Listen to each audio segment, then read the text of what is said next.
नमस्कार भाई साहब। बताया जा रहा है कि उत्तर प्रदेश में ये जो टीईटी के पेपर है, ये पेपर लीक हो गए।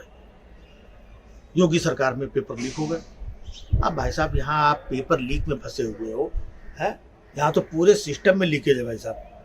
पूरी सरकार लीक कर रही है, टप टप टपर टपर टपर पूरी व्यवस्था टपक रही है। हाँ, और आपको पेपर की पड़ी हुई है। ठीक है, पेपर लीक हो गया है? लेकिन व्यवस्था लीक है तो पेपर भी लीक है। अब बताओ योगी जी किस किस चीज पे ध्यान दें? योगी जी जिन्ना पे ध्यान दें कि पन्ना पे ध्यान दें? पन्ना मतलब पेपर जो लीक हुआ है, उनके लिए पन्ना ही है। अब बताओ, जिन्ना में लगे हुए हैं, सुबह शाम दे जिन्ना, ले जिन्ना, ये जिन्ना, वो जिन्ना। जैसे डॉक्टर नहीं बताता है कि भाई साहब ये 2 गोली सुबह, 2 गोली दोपहर, 2 गोली शाम। तो ऐसा लग रहा है इनको किसी ने बताया है कि 2 जिन्ना सुबह, 2 जिन्ना शाम, 2 जिन्ना रात में, फिर सुबह उठते ही जिन्ना जिन्ना, धड़ धड़ जिन्ना, ले ले जिन्ना, खोसे जिन्ना, ठासे जिन्ना। मतलब जिन्ना ही जिन्ना चल रहा है भाई। ये जिन्ना को लेके जितना घूम रहे हैं, इतना भाई साहब कोई अपना कुत्ता लेकर के नहीं टहलता सुबह शाम। ये 2 महीने से वही जिन्ना जिन्ना। यहाँ कहीं पेपर लीक हो रहे हैं, कहीं कुछ हो रहा है। भाई पेपर लीक हो गए, समझ में नहीं आता ये पेपर लीक ही कैसे जाते हैं। इसका मतलब सिस्टम में कोई गड़बड़ी है गुरु। इतना तो हमारे गांव को जो घर था, समझ रहे आप, कच्ची मिट्टी का घर था एक जमाने में, बरसात में वो इतनी बार लीक नहीं होता था। जब से इनकी सरकार बनी 16 बार, कितना 16 बार पर्चे लीक हो चुके हैं। तो इसका मतलब पर्चे में लीक नहीं है गुरु, सिस्टम में कहीं पर कोई ना कोई लीकेज है, जिस लीकेज पे ध्यान देने की जरूरत है। और ये ध्यान दे नहीं पा रहे भाई साहब। हमको तो ये लग रहा है कि एक हम आइडिया देते हैं आपको, एक काम करो, जैसे न्यूज़पेपर में फुल पेज ऐड आप छपवाते हो, है ना, कि योगी सरकार और काम ईमानदार और सोच नरक नरक कि सोच ईमानदार और काम दमदार, ये सब आप छपवाते हो ना। कहीं की फोटो, कहीं तेलंगाना की, कहीं कलकत्ता की, इधर की उधर की, किसी बांध की, किसी फैक्ट्री की, सब जोड़ बटोर के फोटो चेप देते हो ना। तो ऐसे ही जब नेक्स्ट टाइम पेपर छपवाओ ना, तो उसमें भी ऐसे फोटो चेप दो, कहीं तेलंगाना की, कहीं माँ फ्लाईओवर, कहीं वो अमेरिका की फैक्ट्री वाली, कहीं फलाने बांध की, भीमा के मोहल्ले की, ये पुल की। ऐसे तो ये जो पेपर लीक करने वाले ये कंफ्यूज हो जाएंगे कि भाई साहब ये पेपर है कहाँ का, यहाँ का है, वहाँ का है, इस एग्जाम का है कि उस एग्जाम का है।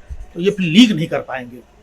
बस आपको करना क्या, पेपर इधर उधर के ला करके छापना। इसमें तो आप एक्सपर्ट हो, आपको मालूम है कहाँ से क्या क्या उठाना, क्या क्या छापना है। बस ऐसे ही कुछ करो। पेपर लीक हो गया भाई, या तो एक दूसरा आइडिया और है योगी जी, हाँ, क्योंकि हमारे यहाँ जब नल वल टोटी वोटी कहीं से कुछ टपकता है ना, छत वत, तो लोग क्या करते हो, एक पदार्थ आता है एमसील, है ना, वो एमसील लगा दिया करो, चिपक जाए तो लीकेज बंद हो जाता है एमसील लगाने से। लेकिन हमको पता है एमसील मतलब ये साला अंग्रेजी नाम है ना, ये आपके खाके में और राष्ट्रवाद और संस्कृति फिट नहीं बैठेगा। एक काम करो, आप जो है इसका ऑर्डर बाबा रामदेव को दे दो। हाँ, बाबा रामदेव को ऑर्डर दे दो कि वो, और उसका अपना नाम दे दो। आप कुछ नाम बदलने में तो आप भाई, आपको क्या सिखाना है? ये तो 2 मिनट का काम है। एमसील का नाम रख दो, जहाँ जहाँ टपकन वहाँ वहाँ चिपकावन तरल पदार्थ। अब बस ऐसे पेपर में पेपर लीक होना। अच्छा खैर, पेपर लीक भी हो रहा है तो फर्क क्या पड़ता है? वैसे भी कौन सा आपको नौकरी देनी है, नहीं देनी, मतलब 4 लाख नौकरी तो आप ऑलरेडी दे चुके हो। लेकिन ये नालायक लोग जो विपक्षी लोग हैं और जनता के लोग हैं, ये समझते नहीं है। ये जो हमारी सरकार है, योगी जी दरअसल ये राष्ट्र के बारे में पहले सोचते हैं।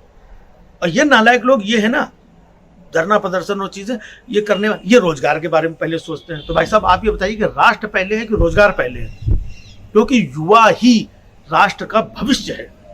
युवा जब राष्ट्र का भविष्य है, और उन युवाओं को अगर नौकरी पे दे दिया जाए, सुबह सुबह साइकिल में टिफिन बांध करके लोग नौकरी पे चले जाए, तो भाई साहब ये राष्ट्र के बारे में कौन सोचेगा, देश के बारे में कौन सोचेगा? सारी जिम्मेदारी क्या मोदी जी, योगी जी खुद ही अपने कंधे पे? इन्हीं का देश है। बेरोजगारों तुम्हारा देश नहीं है। नौकरी करोगे तुम, नौकरी पे चले जाओ, इधर जो है देश के साथ कुछ भी हो जाए तुमको कोई लेना देना नहीं। भाई साहब, तो इसलिए ये लोग सोच रहे हैं कि नौकरी वोकरी तो बड़ी छोटी मोटी चीज है, वो दे करके तुम्हारा भविष्य और राष्ट्र का भविष्य थोड़ी खराब करेंगे। तो योगी जी, इतना हमारे पास जो आइडिया था वो हमने आपको दे दिया। अब बाकी जो है, हमारी बात का क्या लेना है, आपके पास एक से एक काबिल अधिकारी मौजूद हैं जिन्होंने आज तक आपका बंटा था मतलब आपको मार्गदर्शन किया है, उन्हीं के मार्गदर्शन में चलो। इतना निकल गया है, थोड़ा और बचा है योगी जी, 2-4 महीने खेल, ये भी निपट जाएगा है। ठीक है योगी जी। हाँ नहीं देखो, सहयोग हमारी तरफ से पूरा है। हाँ, किस बात का भाई साहब क्या बताएं, हम तो बस समझ गए ना।